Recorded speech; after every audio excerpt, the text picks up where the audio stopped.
pony fucking race here. It's been a one-man pony fucking operation. Peter.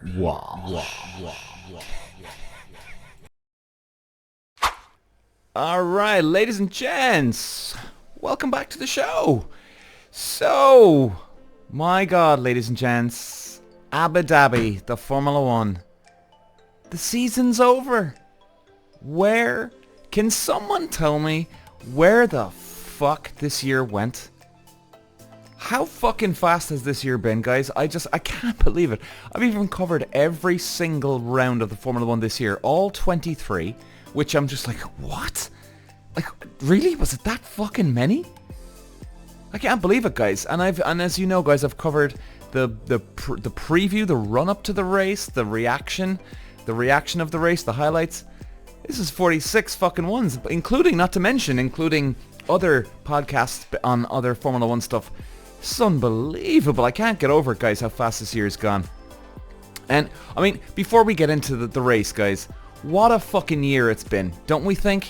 There's been some incredible highs, incredible lows. There's been some boring moments. There's been some highly entertaining moments. I think Netflix Drive to Survive coming out in March of 2024. I think it's going to be fucking epic. I would think a lot of the behind the scenes is going to be just really where the gold is here with drama this year. And Netflix, to be fair to them, they always do get a lot of it. They always do get a lot of their airtime. They're behind the scenes. They capture people. And it's funny because I was even putting up a social media post. And by the way, ladies and gents, Netflix Drive to Survive can be incredibly true. Okay? I'm not joking you now. A lot of people actually thought I'm full of shit when I say that, oh, really? Netflix Drive to Survive is real? Ladies and gents, of course, there's a couple of things here and there that they've made up, right? But I'm telling you now, guys, a lot of it, the bitching, the moaning, the backstabbing, the fucking lies people tell each other, all this is true. The politics of Formula 1 and motor racing, guys, it can be an ugly fucking sport. I'm telling you, there's no doubt about it. It can be very ugly. So I think, guys, in general, I think Abu Dhabi's going to be, the Formula 1 season, I think it's going to be a great recap this year. So, okay, let's check it out, guys. So, in fact, as we are recording here now, let's check out the qualifying results right now. I mean, obviously, look, another fantastic result for Verstappen, sticking it on pole. Quite honestly, I didn't expect Leclerc to be getting anywhere. I have got to admit, I think if you've been listening to some of my other podcasts, I've been saying that I've just ridden off fucking Ferrari because I just can't get what they're gonna do. You know, they're so hard to predict. It's unbelievable. So, like, let's have a look at it, right? Full results of the qualifying. So you can see here, guys, right? Verstappen himself takes it on pole, and let's see what he gets. He gets in qualifying 3, 23.4. Charles Leclerc 23.5, so just over a tenth behind him. Piastri 23.7. Russell 23.7. Lando Norris 23.8. Tsunoda 23.9, Alonso 24.0, Hulkenberg 24.1. You have Perez coming in at 24.1, Gasly coming in at 24.5. So that was the top 10, guys. And a couple of few surprises, right? I mean, Hamilton finishes in 11th. Didn't even get out of fucking Q2. What the hell is going on in the Mercedes camp? I mean, that's just... Guys, seriously, like... Yes, Mercedes have been struggling, but I mean, that's getting to a stage where it's just fucking embarrassing. You know, I'm not joking, you guys. Like, whether you've got a problem or not, Jesus Christ, not getting out of qualifying 2 is, for a Mercedes team, that is fucking embarrassing. That is, oh my god. What the hell is going on with our car, guys? What the fuck? Wake the fuck up here. Not good, fellas. Not good, and I think that would really hurt them, guys. Really, really fucking hurt them. Carlos Sainz out in qualifying 1. Jesus, Lord God. Another disaster, or like another disaster Ferrari. But you see, there we go, guys. You know, you get Leclerc who sticks it on off pole, and then you got Carlos Sainz going out in qualifying 1. He's like, do you see what I mean? That it's so hard to predict what's going to happen with Ferrari. You just don't know what's gonna go. Now, I like to see McLaren Piastri. I like to see him Piastri out qualify Norris. So I think they definitely gave him some good fucking juice here for the weekend with Piastri. Norris, good old Norris, he just made a slight mistake coming in, didn't he? Just made a slight mistake going going on his qualifying lap. He just made that little error, and quite honestly, guys, that could have been pole. He definitely looked like he had the pace. 100% he looked like he had the pace. And now, could he have got on pole? We'll never know, of course. We will never know. But I do think that McLaren were in contention to get right up there on the front row this weekend. Now, I think Piastri definitely got the best out of his car. I think he did. But I think Norris was onto a stonker on that lap. But he just made a mistake. And look, hey, fuck it. Drivers make mistakes, guys. Drivers make mistakes. And Christian Horner won his bet. What was that about?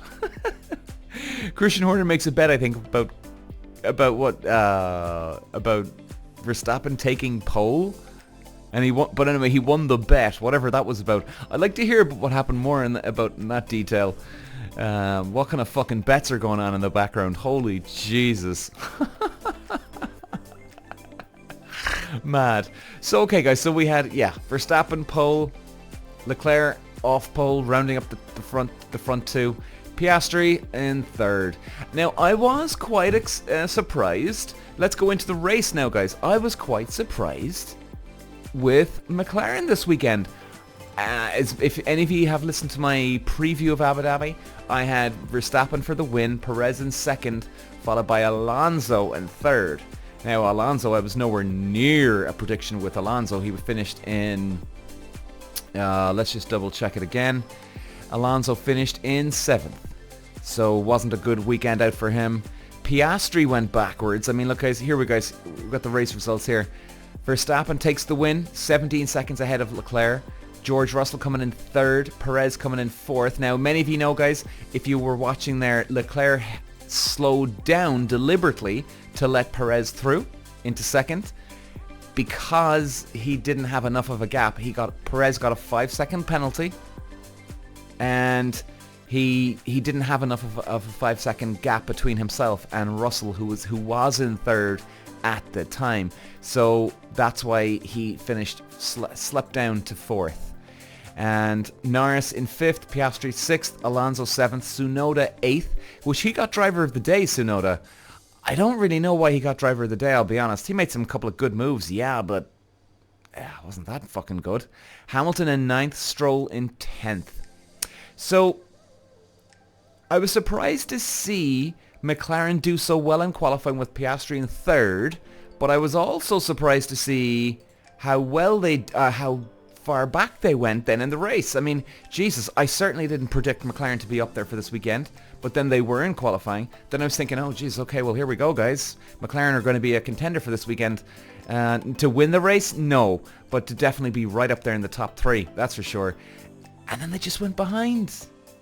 Like, Norris and Piastri, 5th and 6th. Like, what happened, guys? What happened?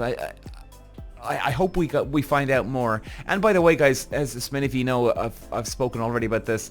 This isn't the last podcast of Formula 1 we're going to be doing. We've got plenty more to go, and then within the winter's break, guys, trust me. We're going to talk about Netflix, Drive to Survive. We're going to talk about other stuff. And of course, if we find out any more news after Abu Dhabi, like something happened to Piastri or Lando Norris, if we find out any more information, I'll obviously put it into a podcast as well. Because it's just over, guys, the Grand Prix, so you'll have to bear with me. I might not have heard everything, and you'll be able to watch this on YouTube instantly on the Sunday night. It'll be available on the audio file on Monday morning on Spotify and Apple, etc. So, guys, what a 5-second penalty for Perez.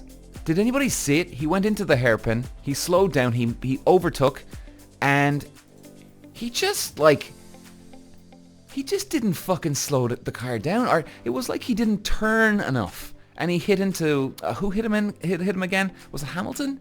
Anyway, whoever it was. Sorry guys, brain fart.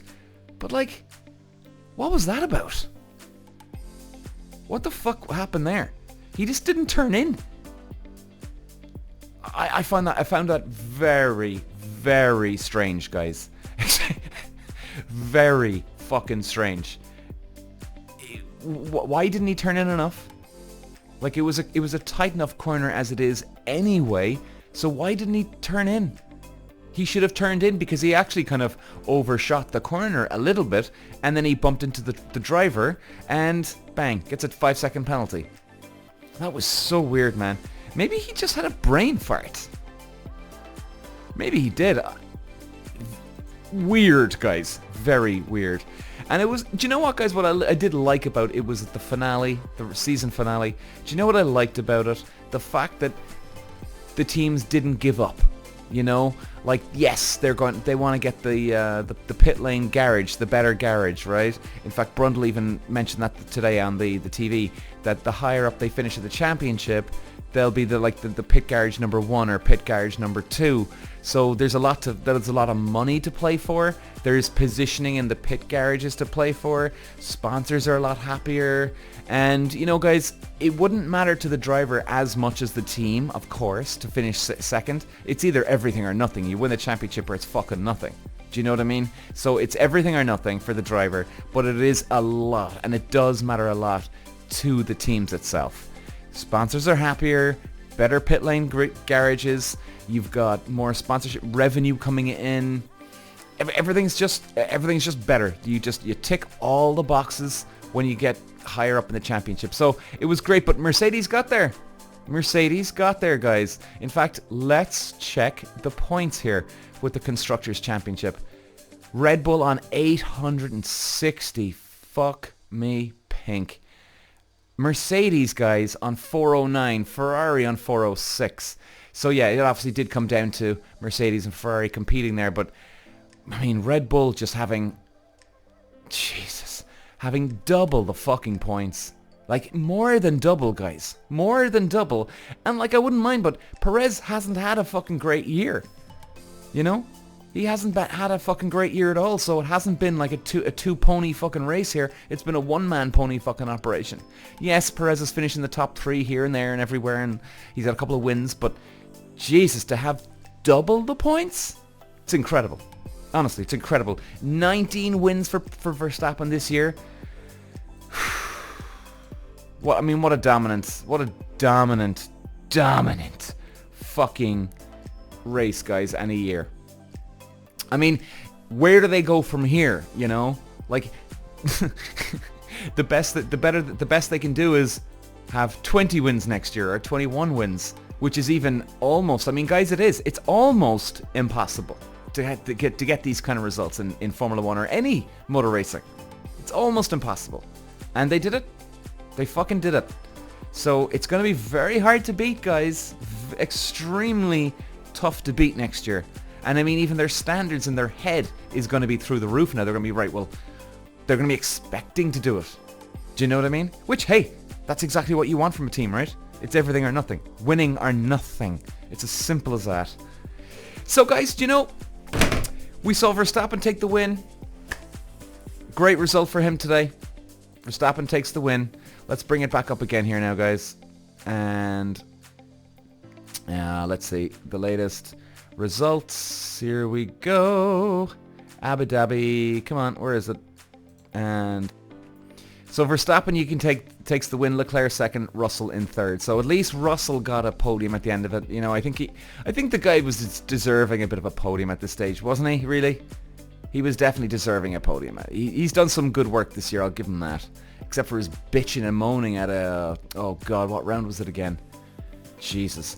But guys, it's been a whirlwind year. You know, it really has. I think it's been a great year of Formula 1. It was great to actually witness domination like that in Formula 1. We haven't seen that since Schumacher and the Senna days, guys. We haven't seen this at all. And then Vettel obviously dominated for a while. Hamilton has dominated. Now it's Verstappen. Now, I hope it doesn't get too boring for people, but that's okay. Drive to Survive will sort that shit out anyway, that's for sure, won't it? Oh, Drive to Survive, guys. So, guys, we're going to leave it there, actually, today. And you know something?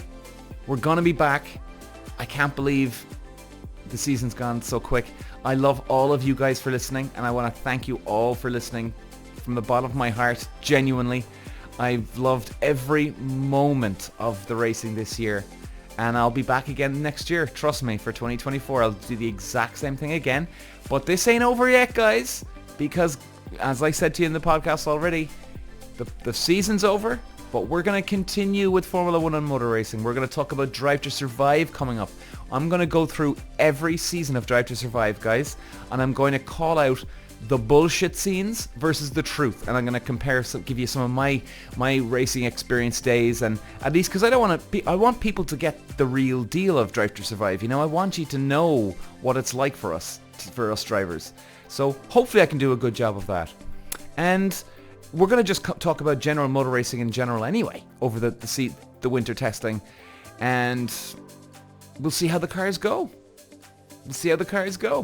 So guys, the season's over, but the Peter Wells Show podcast with motor racing, it ain't over, baby. We're going to be back even during the week with more F1 news and gossip. So guys, thanks for listening. This was the Abu Dhabi. Verstappen takes the win in spectacular fashion. Rounds off the year with 19 wins. The RB19, what a fucking car. Pure dominance by Red Bull this year. Thanks for watching, ladies and gents. Talk to you later. Peter. Wow.